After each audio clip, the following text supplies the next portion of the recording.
advertised in the Times and other, I presume, newspapers, that anybody who wanted to oppose the wind farm had to contact them before there was a certain date, wasn't it? Anyway, you had to contact, quite some time ago, and then you were given until the 4th of October to submit your objections to the relevant authorities, giving the reasons why you're objecting against it. So all I can say is, as far as I'm concerned, we have until the 4th of October for anybody else who would like to object. But we have to give some valid reasons. We can probably give them some of that, and maybe that's one way that we can go. Because we've got very limited time. That's all we can do, as far as I can see. I think you might have to qualify any comments that said perhaps you've not been properly informed. Because otherwise you're not a registered IAP interested in That's right. Yeah. There was an advertisement which said that anybody, so you didn't have to be ready. We were the IAP, we were the ones that were first opposing it. But they did say that anybody who was wanting to object could object before the 4th of October. So I assume that that still is okay. Could I? Yeah. Another joke in relation to that. Can you be clear as to what the main thrust of our argument is? I'll ask for a few reasons.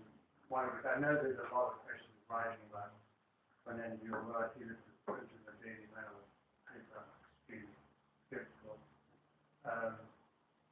Are we fighting on the basis that wind energy is not a good thing? We're fighting on the basis of location and possibly a contractual basis on which people have got themselves.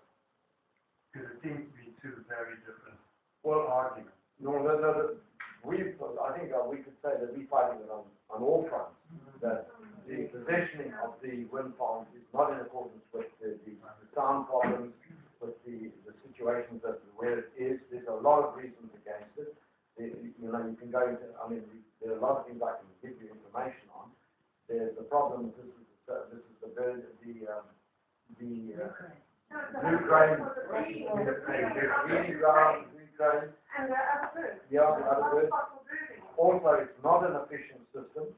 It's also going to carve up prime farmland, and unfortunately, they have the system that they get farmers involved, and I don't know what the kickback is because it's all a secret act, and if anybody, in fact, there are a few farmers that are now beginning to want to back out of it. They're a little bit scared, but they're so frightened that whatever they do, everything's done through lawyers. So there's a whole backlog and problem with this whole thing. Excuse me, can I interrupt? Yeah. Shouldn't everyone watch that DVD on Meredith to get an idea of what they were up against? Because it's so similar. It's still on. Yeah, I've got a very good DVD which was done by Time in America, it's called Meredith, I think in Virginia, and they were faced with exactly the problem that we are faced with. And there were certain people in opposition and certain people who believed it was for the right reasons that it was going ahead. And they did an investigation, and they give you all the things that they found out about it.